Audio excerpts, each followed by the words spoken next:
जय हिंद दोस्तों, कैसी हो आप सभी। उम्मीद करूंगा कि आप सभी बहुत ही बढ़िया होंगे, शानदार होंगे और जबरदस्त होंगे। तो साथियों, आज के इस वीडियो के अंदर हम बात करने वाले हैं आरआरबी एएलपी भर्ती 2026, जिसका आपने एग्जाम दिया था। अब बच्चे वेट करेंगे सर इसकी आंसर की है वो कब तक जारी होगी, और जो आपकी एक शिफ्ट की आपकी एग्जाम है वो कैंसिल हुई थी, वो आपका री एग्जाम है वो आपका कब तक होगा, जोन वाइज यहाँ पर कट ऑफ आपकी क्या रहने वाली है। तो पूरी डिटेल से इस वीडियो के अंदर हम बातें करने वाले हैं, तो वीडियो में लास्ट तक जरूर बने रहना। जो कैंडिडेट वीडियो में नए जुड़े हैं वो एक बार चैनल को सब्सक्राइब जरूर कर लेना, जिन्होंने जितनी भी भर्तियों की अपडेट है वो सबसे पहले आपको हमारे चैनल पर मिलती रहे। तो एक बार जाकर चैनल को सब्सक्राइब जरूर कर लेना। और जो कैंडिडेट आगामी आ रही भर्तियों की यदि तैयारी कर रहा है तो उनको बता दूं कि रीजनिंग के जो हमने प्रैक्टिस सेट अपने स्टार्ट कर रखे हैं, तो एक बार जाकर रीजनिंग की प्रैक्टिस जरूर कर लेना। तो सबसे पहले मैं यहाँ पर बात कर लूं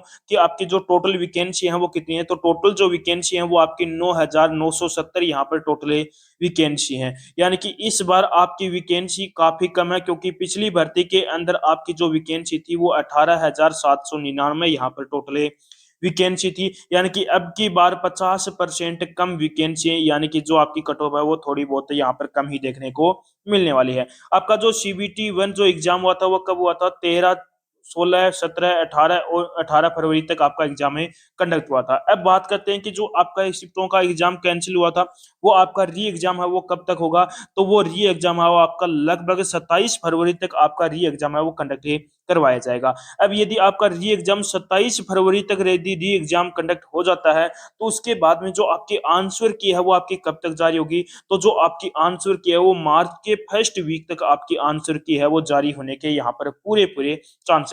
जब यदि मैं बता रहा हूं आपको फिर से 27 फरवरी को आपका जो री एग्जाम हो जाता है, तब की बता रहा हूं कि मार्च के फर्स्ट वीक तक आपका जो आंसर की है वो जारी कर दी जाएगी। बात करूं यहाँ पर टोटल कितने कैंडिडेटों ने यहाँ पर फॉर्म अप्लाई किया था, तो लगभग 14.5 लाख ऐसे कैंडिडेट थे जिन्होंने क्या किया है यहाँ पर फॉर्म में अप्लाई किया है। अब ये तो है नहीं कि जितने कैंडिडेट यहाँ पर फॉर्म अप्लाई करते हैं उतने ही कैंडिडेट एग्जाम देते हैं, यानी कि इसके कम परसेंट ही एग्जाम दे पाते हैं। यानी कि लगभग आपके 11 लाख ऐसे कैंडिडेट हैं जिन्होंने क्या दिया है यहाँ पर एग्जाम दिया है। अब 11 लाख में ये भी नहीं है कि 11 लाख के 11 लाख कैंडिडेट ही इस भर्ती को लेकर सीरियस हैं। लगभग आप मान के चलो 5% कैंडिडेट ही आपको ऐसे मिलेंगे जो इस भर्ती को लेकर सीरियस थे, यानी कि उसने उन बच्चों ने यहाँ पर अच्छी खासी मेहनतें की होगी। ठीक है, उसके बाद में मैं बात करूं कि सीबीटी 1 में कितने कैंडिडेटों को क्वालिफाई किया जाएगा, तो जितनी वैकेंसी है उसके 15 गुना कैंडिडेट। अब वैकेंसी 9,000 प्लस वैकेंसी है तो इसके 15 गुना कैंडिडेट यानी कि 1,49,550 कैंडिडेटों को यहाँ पर सीबीटी 1 के अंदर क्वालिफाई किया जाएगा। यानी कि इतने कैंडिडेट वो होंगे जो आपके सीबीटी 2 एग्जाम में देने वाले हैं। एग्जाम के लेवल की यहाँ पर बात करूं तो एग्जाम का जो लेवल है वो किस पर डिपेंड करता है, कैंडिडेट पर डिपेंड करता है। जिस कैंडिडेट की अच्छी खासी तैयारी है उसको पेपर आसान लगता है, जिसकी तैयारी कम है उसको पेपर क्या लगता है यहाँ पर हार्ड लगता है। तो एग्जाम का जो लेवल है वो किस पर डिपेंड करता है, कैंडिडेट पर डिपेंड करता है। तो सबसे पहले यदि मैं बात करूं यहाँ पर एग्जाम के लेवल की सब्जेक्ट वाइज की, तो मैथ जो सब्जेक्ट है वो मॉडरेट टू आपका हार्ड देखने को मिला, और रीजनिंग का जो सब्जेक्ट है वो भी आपका मॉडरेट यहाँ पर देखने को मिला है। यहाँ पर मैथ और रीजनिंग के टोटल मिलाकर आपको 60 प्लस क्वेश्चन यहाँ पर आपको देखने को मिले थे। और आपका काफी बच्चे यहाँ पर बोल रहे हैं कि सर मैथ और रीजनिंग का एवरेज सेम ही था, मॉडरेट ही रहा था। तो कुछ बच्चों को मॉडरेट लगता है, कुछ बच्चों को आपका हार्ड लगता है। साइंस की बात करूं तो साइंस का पार्ट भी आपका मॉडरेट रहा है, और जीके और जीएस की बात करूं तो जीके और जीएस का पार्ट है वो आपका हार्ड रहा है। अब आप चाहे कोई भी भर्ती देख लेना उसके अंदर जीके और जीएस का पार्ट है वो आपको बच्चे हार्ड ही बताते हैं, क्योंकि जीके और जीएस की इतनी अच्छी खासी तैयारी वो बच्चे नहीं कर पाते हैं, इसलिए जीके और जीएस का पार्ट सबसे ज्यादा हार्ड बच्चे बताते हैं। ठीक है, उसके बाद में यहाँ पर मैं बात करूं कि जो आपकी हार्ड शिफ्ट है वो कौन सी है और मॉडरेट शिफ्ट यहाँ पर कौन सी है। तो हार्ड शिफ्ट है वो आपकी 13 फरवरी की फर्स्ट शिफ्ट क्या है आपकी हार्ड शिफ्ट है, 16 फरवरी की फर्स्ट शिफ्ट क्या है आपकी हार्ड है, 17 फरवरी की सेकंड शिफ्ट आपकी हार्ड है, और 18 फरवरी की सेकंड शिफ्ट आपकी हार्ड है। ये क्या है, चार शिफ्टें क्या है आपकी हार्ड शिफ्ट हैं। इन शिफ्टों के अंदर जिस भी कैंडिडेट ने एग्जाम दिया तो उसको ज्यादा नहीं लेकिन 10 प्लस मार्क्स तक का यहाँ पर आपको नॉर्मलाइजेशन में फायदा देखने को मिलने वाला है। मॉडरेट शिफ्ट की बात करूं तो मॉडरेट शिफ्ट के अंदर 16 फरवरी की आपकी सेकंड और थर्ड शिफ्ट आपकी मॉडरेट थी, 17 फरवरी की फर्स्ट और थर्ड शिफ्ट आपकी मॉडरेट थी, और 18 फरवरी की फर्स्ट और थर्ड शिफ्ट भी क्या है आपकी मॉडरेट थी। इन शिफ्टों के अंदर यदि जिस भी कैंडिडेट ने एग्जाम दिया तो उस कैंडिडेट को 5 प्लस मार्क्स तक का यहाँ पर नॉर्मलाइजेशन में फायदा देखने को मिलने वाला है। तो जो भी कैंडिडेट का हार्ड शिफ्ट और मॉडरेट शिफ्ट का डाउट था वो आपका क्लियर हो चुका है। अब आगे मैं बात करूं, आपके लिए एक बड़ी अपडेट है। यदि जो भी कैंडिडेट या आपका कोई साथी है वो एसएससी की किसी एग्जाम की तैयारी कर रहा हो, रेलवे हो गया और पुलिस एग्जाम की, यानी कि एसएससी के अंदर सीजीएल हो गया, सीएचएसएल हो गया, एमटीएस हो गया, एसएससी जीडी की जो भर्ती आपकी आगे डिले हुई है उसकी तैयारी कराओ, या रेलवे के अंदर किसी भी जो आपकी 2026 के अंदर आ रही भर्ती जैसे एनटीपीसी हो गया, एएलपी की फिर से भर्ती आ रही है, आपकी ग्रुप डी की भर्ती है, उनके एग्जाम की तैयारी कराओ। Delhi police, UP police, Haryana police या बिहार पुलिस की जो भी कैंडिडेट तैयारी कराओ, तो उनके लिए बता दूं कि रीजनिंग के जो हमने प्रैक्टिस सेट आपके लिए स्टार्ट है कर रखे हैं, ये प्रैक्टिस सेट आपके जो नए पैटर्न पर आधारित क्वेश्चन इसके अंदर है देखने को मिलेंगे। 2 प्रैक्टिस सेट आपके कंप्लीट हो चुके हैं। इन प्रैक्टिस सेट के अंदर 2000 आपके 22 से लेकर 2025 तक के जितने भी आपके एग्जाम में, एसएससी की एग्जाम हो गई, रेलवे की होगी, पुलिस की एग्जाम में जो भी क्वेश्चन पूछे गए इन क्वेश्चनों को यहाँ पर कवर है। क्या यदि आपको भी अपनी तैयारी और भी शानदार और बेहतरीन करनी है और रीजनिंग में एक भी नंबर नहीं कटना है, तो ये एक बार प्रैक्टिस सेट जरूर लगा लेना। इन प्रैक्टिस सेट की जो प्ले लिस्ट है वो आपको कहाँ मिलेगी, इसी वीडियो के डिस्क्रिप्शन में उस प्ले लिस्ट का लिंक आपको मिल जाएगा, तो एक बार प्ले लिस्ट में जाकर प्रैक्टिस जरूर कर लेना। यदि अब की बार अपनी तैयारी और भी शानदार करनी है तो ये प्रैक्टिस सेट जरूर लगा लेना, ठीक है।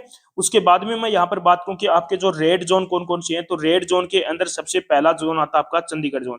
ये ऐसे जोन है जिनकी कट ऑफ सबसे ज्यादा आपको हाई देखने को मिलने वाली है। ये आपके रो मार्क्स यहाँ पर कट ऑफ है रहने वाली, मैं आपको रो मार्क्स कट ऑफ बता रहा हूँ, जो नॉर्मलाइजेशन कट ऑफ यहाँ पर नहीं बता रहा हूँ। यदि रेड जोन की बात करूं तो सबसे पहला चंडीगढ़ जोन हो गया, उसके बाद में मुंबई हो गया, प्रयागराज हो गया, पटना हो गया, कोलकाता हो गया, भोपाल हो गया, अजमेर हो गया, गुवाहाटी हो गया, मुजफ्फरपुर हो गया। ये जोन ऐसे हैं जिनकी कट ऑफ आपको थोड़ी सी यहाँ पर हाई देखने को मिलती है। इन जोन के अंदर जिस भी कैंडिडेट ने एग्जाम दिया है तो उस कैंडिडेट के यदि रो मार्क्स बता रहा हूँ, यूआर कैटेगरी के अंदर जिस भी कैंडिडेट के 45 से लेकर 47 के बीच में मार्क्स बन रहे हैं, तो अपनी वो जल्द से जल्द सीबीटी 2 की तैयारी करना स्टार्ट कर दो। ओबीसी की बात करूं तो ओबीसी के अंदर जिस भी कैंडिडेट के 42 से लेकर 44 के बीच में मार्क्स बन रहे हैं, तो वो कैंडिडेट भी अपनी जल्द से जल्द सीबीटी 2 की तैयारी करना स्टार्ट कर दो। ईडब्ल्यूएस कैटेगरी की बात करूं तो ईडब्ल्यूएस के अंदर जिस भी कैंडिडेट के 39 से लेकर 41 के बीच में मार्क्स बन रहे हैं, तो वो कैंडिडेट भी जल्द से जल्द अपनी सीबीटी 2 की तैयारी करना स्टार्ट कर दो। एससी कैटेगरी की बात करूं तो एससी कैटेगरी के अंदर जिस भी कैंडिडेट के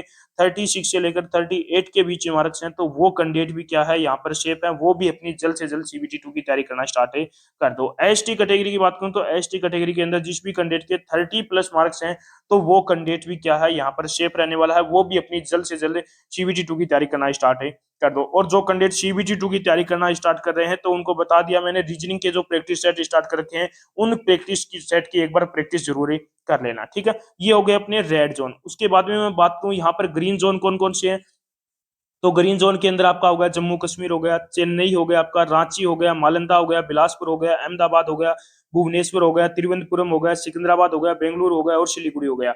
ये जोन ऐसे हैं जिनकी कट ऑफ आपको थोड़ी सी कम ही देखने को मिलती है, जो आपके रेड जोन है उनसे कम कट ऑफ आपको देखने को मिलेगी। अब इन जोन के अंदर जिस भी कैंडिडेट ने यहाँ पर फॉर्म अप्लाई किया था उनके कितने मार्क्स होंगे वो सीबीटी 2 की तैयारी करें, तो सबसे पहले यूआर कैंडिडेट की बात करूं तो यूआर कैटेगरी से जिस भी कैंडिडेट के 39 से लेकर 41 के बीच में मार्क्स हैं, तो वो कैंडिडेट भी क्या है यहाँ पर सेफ रहने वाला है। ओबीसी की बात करूं तो ओबीसी के अंदर जिस भी कैंडिडेट के 36 से लेकर 38 के बीच मार्क्स हैं, तो वो कैंडिडेट भी क्या है यहाँ पर सेफ रहने वाला है। ईडब्ल्यूएस कैटेगरी की बात करूं तो ईडब्ल्यूएस के अंदर जिस भी कैंडिडेट के 34 से लेकर 36 के बीच मार्क्स हैं, तो वो कैंडिडेट भी क्या है यहाँ पर सेफ रहने वाला है। एससी कैटेगरी की बात करूं तो एससी कैटेगरी के अंदर जिस भी कैंडिडेट के 31 प्लस मार्क्स हैं, तो वो कैंडिडेट भी क्या है यहाँ पर सेफ रहने वाला है। एसटी कैटेगरी की बात करूं तो एसटी कैटेगरी के अंदर जिस भी कैंडिडेट के 25 प्लस मार्क्स हैं, तो वो कैंडिडेट भी क्या है सेफ है, और वो भी अपनी जल्द से जल्द सीबीटी 2 की तैयारी करना स्टार्ट कर दो। तो इन जोन से हो और आपके यदि इतने मार्क्स बन रहे हैं, तो आप भी कैंडिडेट अपनी जल्द से जल्द सीबीटी 2 की तैयारी पर